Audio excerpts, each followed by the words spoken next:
The rusted machinery of the mining complex groaned under the weight of human misery. Endless rows of workers moved like automatons, their once vibrant spirits crushed beneath the weight of alien oppression.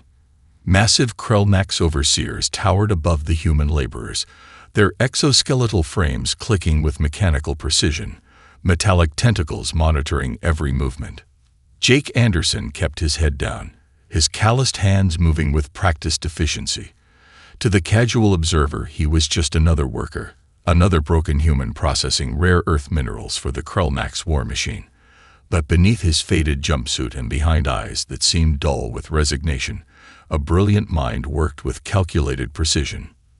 The mining complex stretched across what was once the fertile Nebraska plains, where wheat and corn had once grown.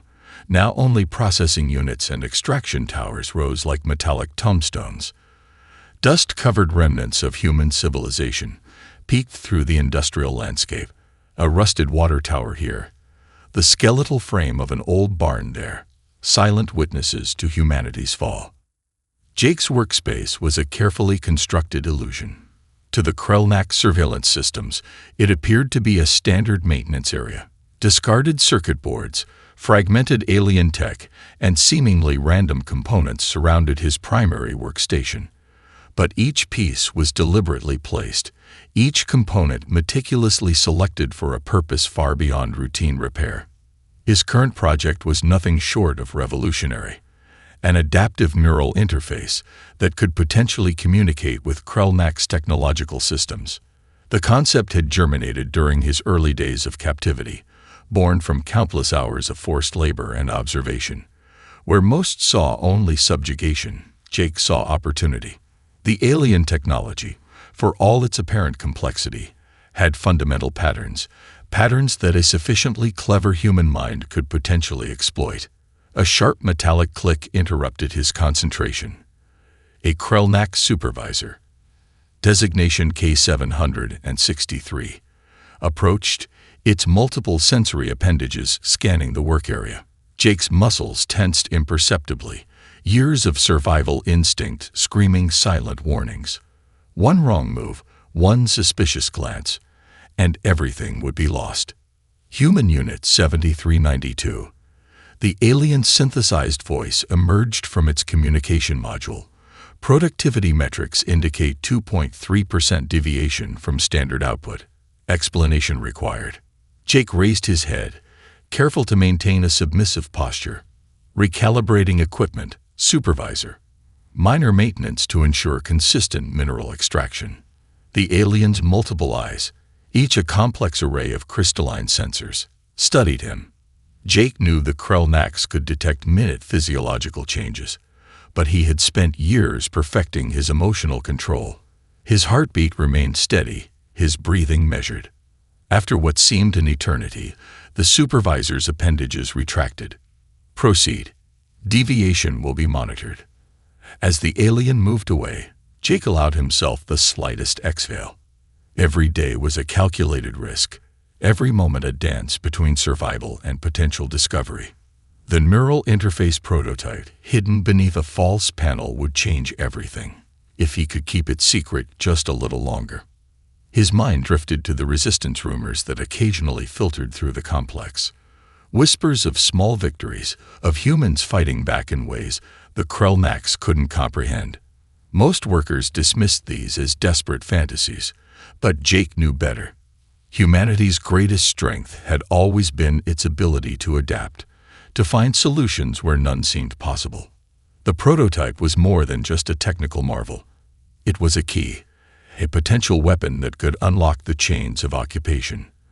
By developing an interface that could communicate with and potentially manipulate Krellnax systems, he was creating something far more powerful than a simple piece of technology. He was forging hope. As the mining complex's artificial lighting began its evening cycle, casting long shadows across the processing floors, Jake Anderson continued his work. To anyone watching, he was just another broken human. But beneath that carefully constructed facade, a revolution was taking shape, one circuit, one line of code at a time. The Krellnax believed they had conquered humanity. They were about to learn how wrong they were. The abandoned subway tunnel beneath what was once downtown Chicago served as the nerve center of the human resistance.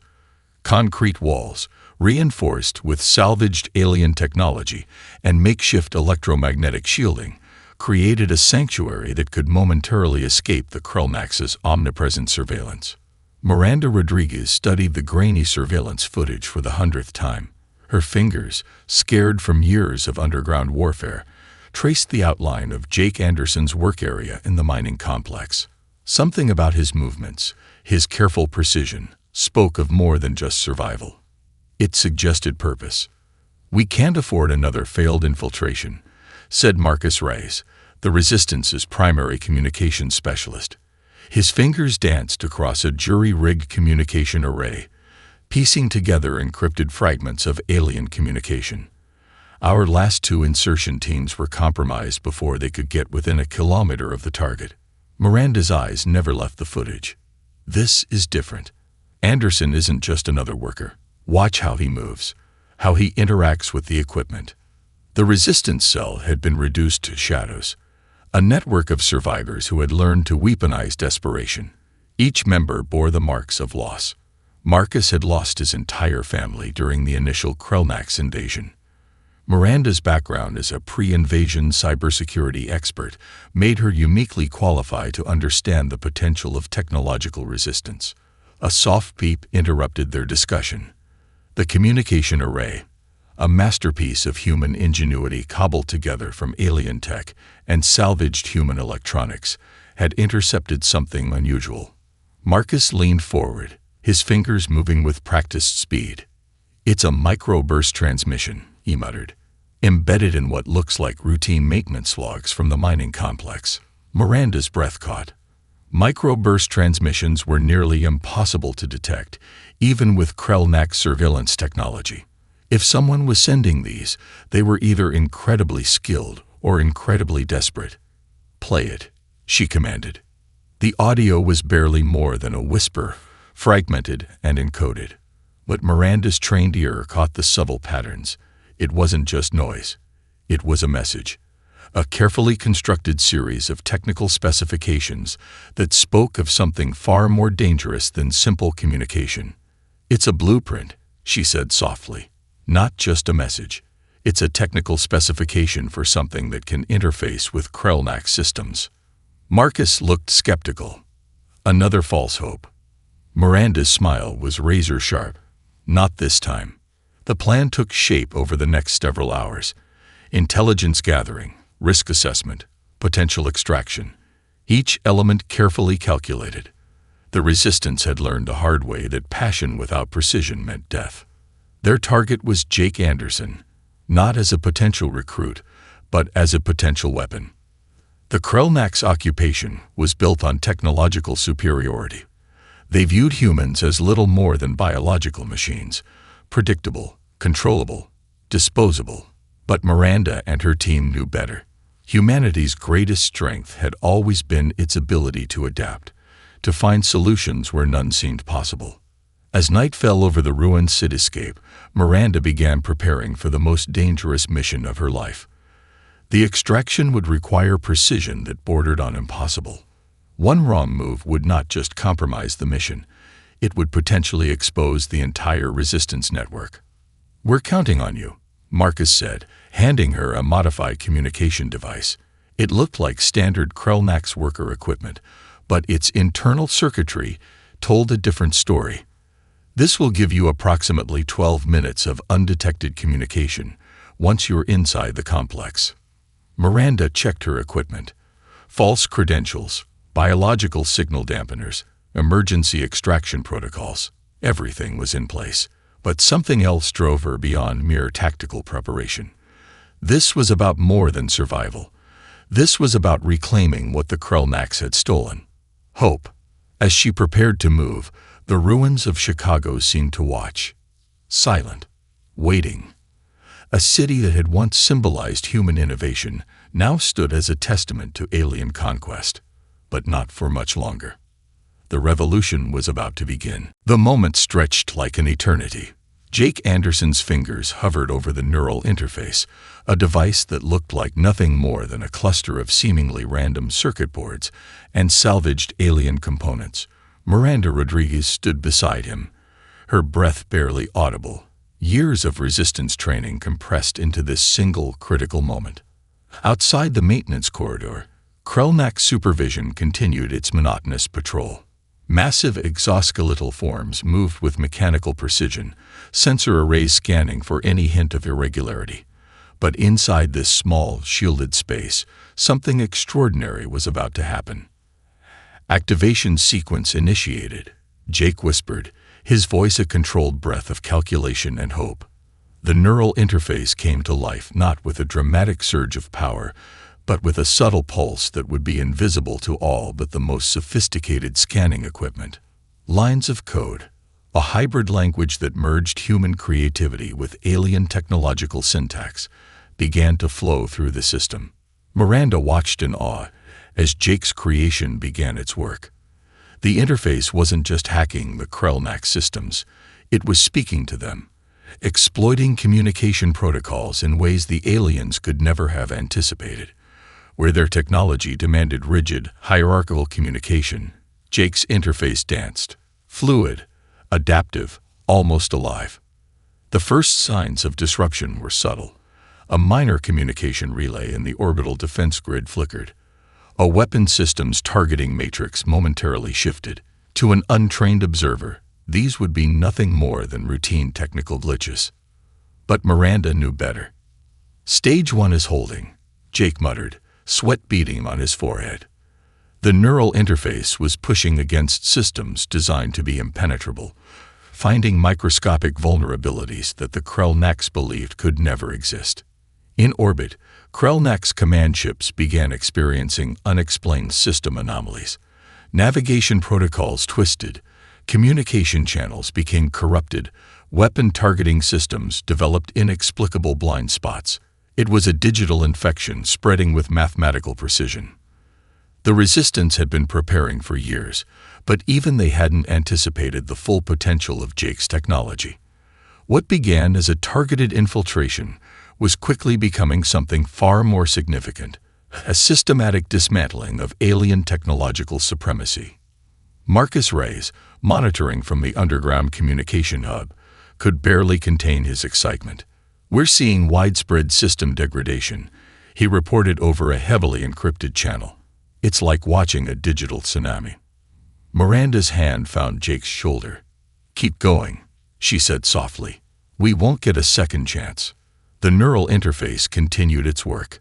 It wasn't just breaking through Krellnak systems, it was learning from them. Each breach revealed more about the alien technological ecosystem, allowing Jake's creation to adapt, to evolve in real time. Entire planetary defense grids began to falter. Weapon platforms that had once seemed invincible now hung like disabled sentinels in space. Communication networks, the nervous system of the Krellnak's occupation, started to collapse from within. In the mining complex, Krellnak supervisors began to panic. Their communication modules erupted with conflicting signals, sensor arrays providing contradictory information. For the first time since the invasion, the aliens experienced something they had never conceived possible: uncertainty. Jake knew they had a limited window.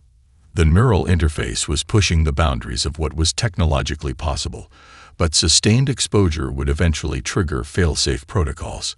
Every second counted. "Initiating Cascade Protocol," he announced, fingers moving with surgical precision. What happened next would be remembered as the moment humanity fought back. Orbital platforms began to turn on each other. Weapon systems that had once maintained the alien occupation now became instruments of their potential destruction. It wasn't just a technical breach, it was a fundamental reimagining of technological warfare. Miranda watched in a mixture of horror and wonder. This was more than a rebellion. This was a revolution written in lines of code, a declaration of human potential that would reshape everything. The first thunderclap of humanity's resistance had begun, and the Krellnaks would never see it coming. The underground resistance hub buzzed with an energy that defied the years of oppression. Jake Anderson's neural interface had become more than just a weapon. It was a living, evolving organism of technological rebellion. Dr. Elena Rodriguez, the Resistance's chief technological strategist, studied the interface's code with a mixture of scientific fascination and barely contained excitement. Her fingers traced holographic projections that mapped the interface's increasingly complex network infiltration patterns. "It's not just breaking through Krellnack systems," she muttered to Marcus Reyes. "It's learning, adapting. The code is literally rewriting itself with each successful penetration." Marcus leaned in, his cybernetic eye, a replacement after a previous battle with alien forces, scanning the intricate digital landscape. "Biological warfare meets technological evolution," he said, a hint of dark humor in his voice. The fundamental weakness of the Krellnack's technological ecosystem became increasingly apparent. Their systems were built on absolute control, with hierarchical communication protocols that left no room for improvisation. Humanity's technology, by contrast, had always been about adaptation, about finding unexpected solutions. Jake's neural interface embodied this principle perfectly. Where a Krellnack system would encounter an unknown variable and halt, this interface would twist, bend, and ultimately break through. It was learning at a rate that defied traditional computational logic. Resistance cells around the globe began receiving encrypted data packets. Each one was a piece of a larger puzzle, instructions for how to turn the aliens' own technology against them. A mining facility in what was once Brazil could now potentially hijack a surveillance drone in the ruins of Tokyo. A communication relay in the Australian outback could disrupt a weapons system in the North American containment zone. The digital battlefield had no traditional front lines. Elena's analysis revealed something even more extraordinary. The neural interface wasn't just a tool of destruction. It was a method of communication. It was learning to speak the Krellnack's own technological language, finding vulnerabilities that went beyond simple code breaching. "Look at this," she said, pulling up a complex holographic representation. "The interface is creating its own communication protocols. It's not just breaking through their systems, it's creating entirely new pathways of technological interaction." Marcus understood the implications immediately. "We're not just fighting them. We're fundamentally changing the rules of engagement." Resistance groups began receiving increasingly sophisticated infiltration tools. A farmer in the Midwest could now potentially disable a Krellnack's patrol vehicle. A school teacher in the remnants of New York could redirect surveillance drones. The traditional power structures were dissolving. Jake worked tirelessly, pushing the neural interface to its limits. Miranda Rodriguez watched him, recognizing the delicate balance between genius and obsession. Each line of code was a weapon, each algorithm a potential strike against the alien occupation. The Krellnacks began to panic. Their communication network started showing signs of fundamental breakdown. Entire planetary defense grids became unreliable. Weapon systems would activate, then mysteriously shut down. Surveillance networks developed inexplicable blind spots. What made the human approach truly terrifying was its unpredictability. The Krellnacks understood rigid systems, hierarchical control. They had no framework for understanding a technological approach that was fundamentally creative, that could imagine solutions outside of predetermined parameters. "We're teaching them a new language of warfare," Jake said quietly, watching another layer of the interface unfold. "Not just how to fight, but how to think." Elena nodded. "Technological Darwinism in real time. We're evolving faster than they can adapt." The Resistance Hub became a nerve center of a global transformation. Each incoming transmission was a potential breakthrough. Each piece of hijacked alien technology, a new weapon in humanity's arsenal. As night fell across the ruined landscape, the digital war continued. Invisible battles were fought in quantum spaces, with lines of code becoming more dangerous than any traditional weapon. The Krellnacks had believed they understood humanity. They were about to learn how wrong they were. The digital warfare had truly been unleashed. The ruined cityscape of Los Angeles became the staging ground for humanity's most audacious rebellion. Skyscrapers, once gleaming symbols of human achievement, now stood as skeletal monuments to the Krellnax occupation. But within their broken halls, something extraordinary was taking shape. Carlos Ramirez coordinated the Western Hemisphere Resistance Cell, his makeshift command center buried beneath the remnants of what was once a massive shopping complex. Communication arrays, cobbled together from salvaged alien and human technology, hummed with an intensity that spoke of imminent revolution. Transmission received. He called out to his team. Jake's neural interface is providing real-time infiltration protocols for the San Francisco containment zone. A young technician named Sarah Lewis adjusted the communication array. Her fingers moved with a precision that belied her years, a testament to a generation born into resistance. The Krellnax had underestimated humanity's most powerful resource, its ability to adapt, to learn, to survive. Across the globe, similar scenes played out. In the fractured remains of London, a resistance cell led by Michael Thompson began coordinating with units in Africa and Asia. The neural interface developed by Jake Anderson had become more than a weapon. It was a global nervous system of rebellion. The Krellnax occupation had always relied on isolation. Separate human populations prevent communication, maintain absolute control. But technology had always been humanity's great equalizer. Now, it was becoming their ultimate weapon. In the Australian outback, a group of indigenous resistance fighters used hijacked alien communication arrays to coordinate with urban cells in Sydney and Melbourne.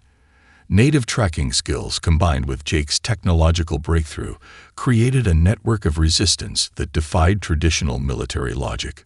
"We're no longer fighting separately," Carlos explained to his team. "We're fighting as a single, global organism." The neural interface did more than just provide tactical information. It created a communication network that the Krellnax had never anticipated. Where alien technology demanded rigid, hierarchical communication, human resistance adapted, twisted, found unexpected pathways. A mining facility in Brazil could now redirect a surveillance drone in Japan. A communication relay in the Canadian wilderness could disrupt a weapons system in the African containment zone. Traditional battle lines had become meaningless. Miranda Rodriguez arrived at the Los Angeles Command Center, bringing updated infiltration protocols directly from Jake. Her arrival was a shot of pure adrenaline to the resistance fighters. She carried with her not just information, but hope. "The Krellnax are losing their ability to centralize," she announced to the gathered resistance members. "Every system they believed was secure is now a potential point of failure." The psychological impact was as significant as the technological breakthrough. Humans who had spent years under occupation began to realize that resistance was not just possible, it was inevitable. In the ruins of New York, a group of former teachers organized education networks that taught technological resistance alongside survival skills. Children born under occupation learned to see the Krellnax technological systems not as insurmountable barriers, but as puzzles to be solved. Carlos watched as another transmission came through. Resistance cells in Asia were coordinating a simultaneous strike against 3 major Krellnax processing centers. The attack wasn't just about destruction, it was about sending a message. Humanity was fighting back. The neural interface continued to evolve. What had started as Jake's prototype was now a living, breathing network of resistance. Each successful infiltration provided new information, new potential attack vectors. The Krellnax found themselves fighting an enemy that could learn, adapt, and strike with unprecedented precision. "We're no longer just surviving," Miranda said, her voice cutting through the communication hub's tension. "We're reclaiming our world."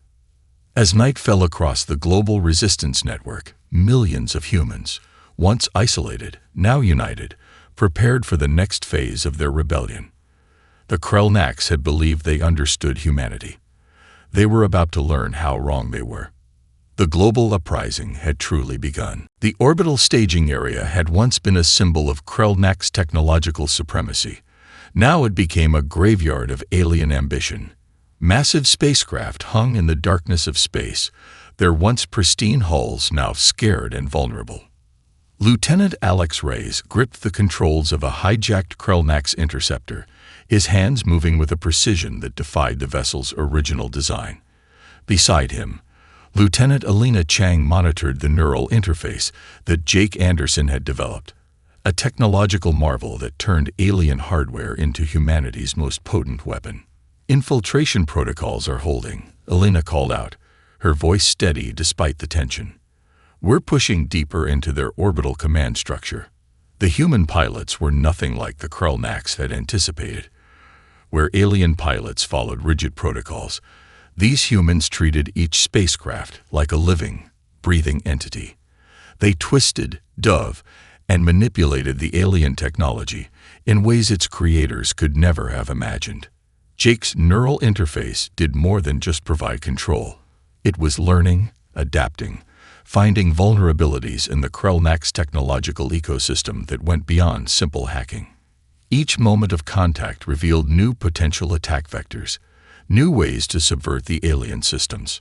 "Target acquisition confirmed," Alex announced. His fingers danced across modified control systems that blended human intuition with alien technology, preparing to engage primary defense grid. The space around them became a canvas of technological warfare. Krellnax ships that had once seemed invincible now moved with uncertainty. Their communication networks, once a strength, became a critical vulnerability. One hijacked system could now compromise entire fleets. Alina watched the neural interface's progress with a mixture of scientific fascination and pure adrenaline. "We're not just fighting," she muttered. "We're rewriting the entire concept of space warfare."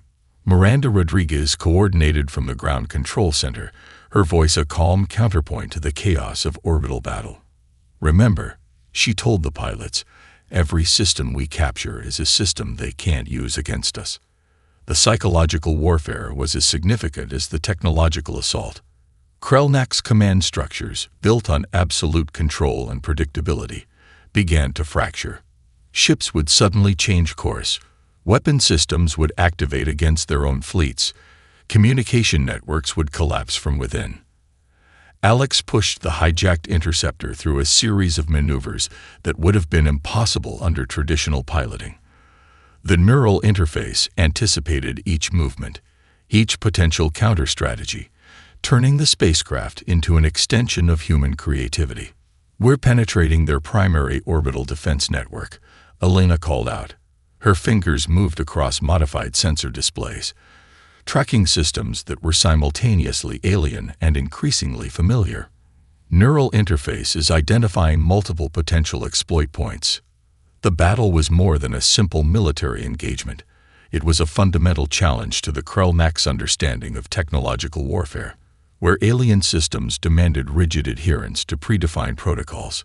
Human pilots introduced an element of pure, unpredictable creativity. Entire squadrons of Krellnax ships began to turn against each other.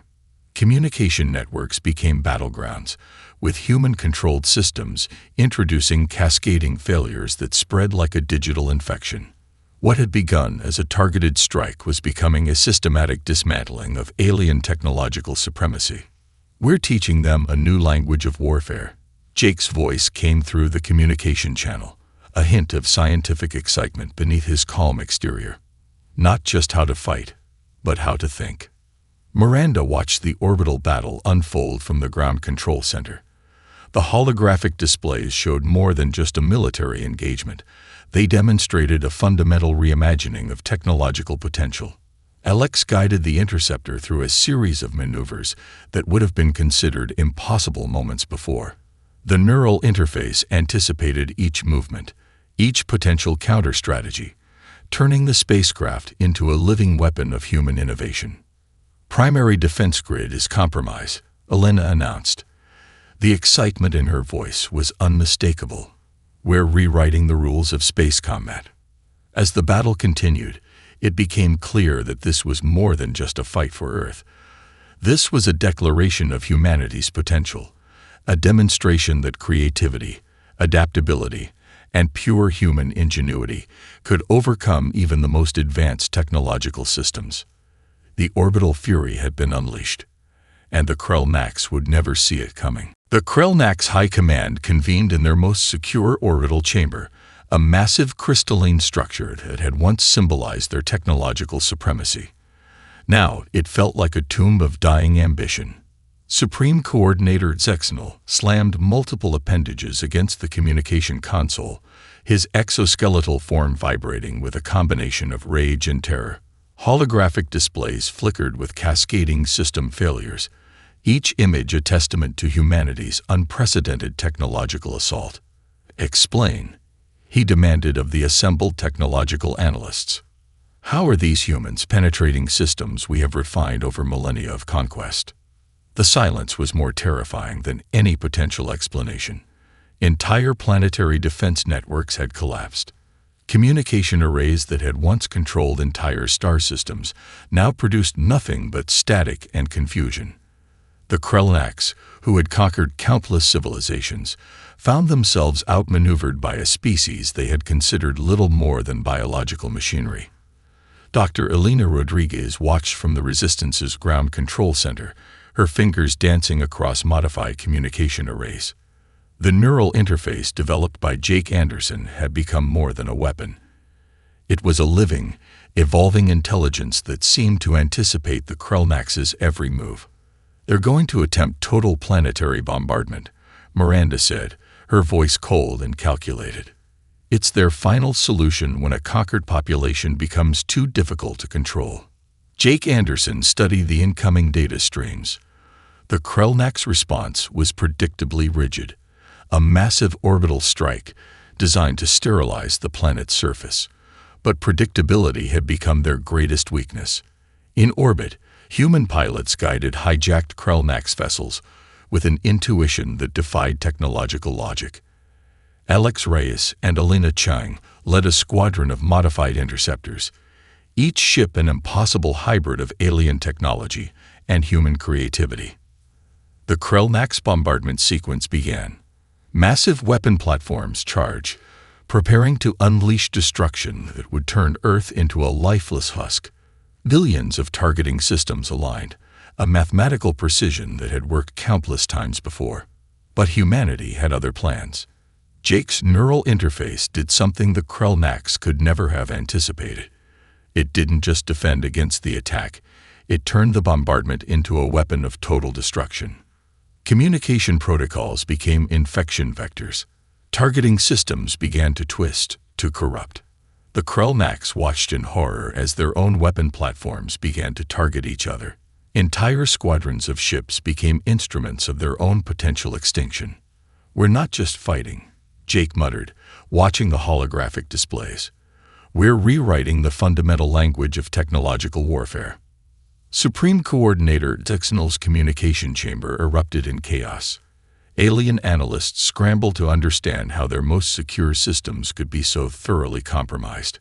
Weapon platforms that should have been preparing to eliminate humanity instead began destroying each other with mathematical precision. Miranda Rodriguez allowed herself the smallest smile.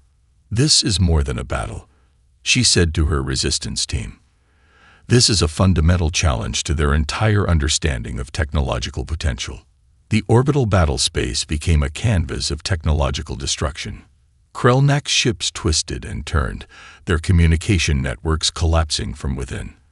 What had begun as a plan for total planetary elimination became a massive, self-inflicted genocide.